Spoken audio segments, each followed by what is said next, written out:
Yes, again, welcome. This is another Pursuing God's Heart. We're coming towards the end of John's Gospel.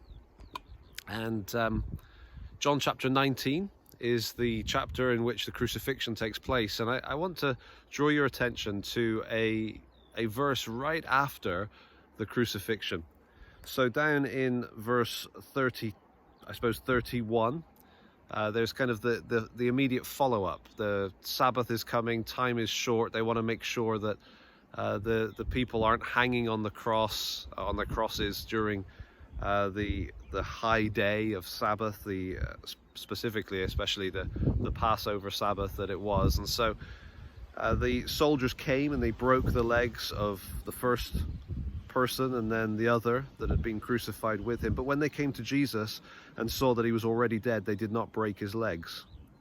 Just to kind of make a little bit of sense of that, when you're hanging on the cross, the only way you can breathe is to push up with your legs, to press down against the nail that is holding your feet to the cross, to press down against that in order to lift your body, to take the pressure off the lungs and allow you to take a breath. And so it's an agonizing way to die. It's absolutely excruciating, which is where that word comes from. It's horrible. And so if they break the legs, then the person's death would be speeded up because they couldn't breathe, and they would, I suppose, asphyxiate or drown effectively at that point. So it's a horrible, but it's a speeding up of the inevitable. And when they came to Jesus, they saw that he was already dead, and so they didn't break his legs. And we're told that was to fulfill the scriptures, not one of his bones will be broken, in verse 36.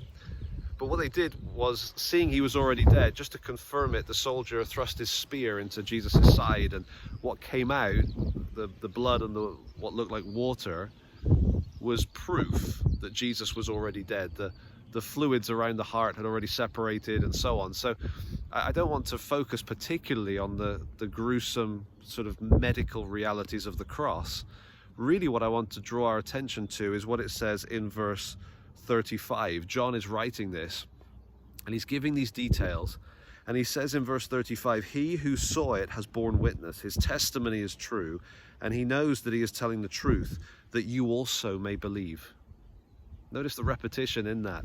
He's kind of underlining the whole thing, the breaking of the legs, the not breaking the legs because he was obviously dead, the piercing of the side to prove and to demonstrate that he was definitely dead. I mean, it's kind of brutal, it's kind of nasty. There's no sort of, I don't know, there isn't a sort of politically correct protocol to follow by our 21st century standards, but by their standards, they would want to make sure that they did their job, and they had done their job, and this so-called criminal was dead. And the text itself is kind of proving that, but then John wants to underline it. He wants to make it clear, look, I've borne witness. I've seen it with my own eyes. I was right there. The testimony is true.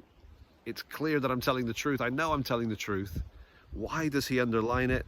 That you also may believe.